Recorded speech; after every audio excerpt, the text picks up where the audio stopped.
Éric Leroy, graveur depuis 27 ans sur la région de Tours. C'est un métier que j'ai découvert par hasard puisque c'est mon père qui m'a lancé sur cette voie. J'ai d'abord fait des études de microbiologie et puis j'ai fait l'école Boulle pendant 3 ans. J'avais une certaine habileté dans le travail manuel, donc ça correspondait finalement à mon caractère. J'ai tenté le concours de meilleur ouvrier de France il y a quelques années. Ce challenge m'obligeait à donner le maximum et le meilleur de moi, aller jusqu'au bout et pouvoir présenter quelque chose qui peut prétendre à obtenir ce concours. J'ai dû bien travailler puisque j'ai obtenu le concours de meilleur ouvrier de France.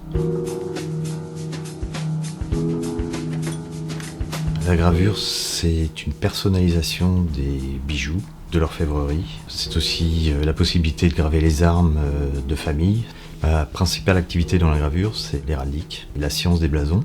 Je grave donc des blasons sur des chevalières qui marquent la famille, qui représentent la famille. Le principe de gravure sur chevalière pour les armes, on grave en creux, on grave à l'envers du véritable modèle. Celle-ci, une fois gravée, nous permet de faire des empreintes sur cire qui représentent le modèle en positif, donc à l'endroit.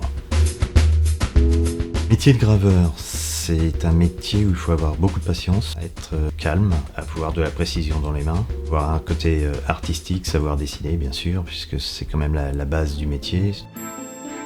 La gravure sur bijouterie, par rapport à l'héraldique, c'est ce qu'on appelle un travail en gravure en taille douce. On travaille donc avec des traits, c'est finalement une forme de dessin mais avec un burin. La taille douce, on la retrouve aussi bien en marqueterie, sur la bijouterie, sur l'orfèvrerie. Tout ce qui touche finalement à des objets courants, on peut les graver.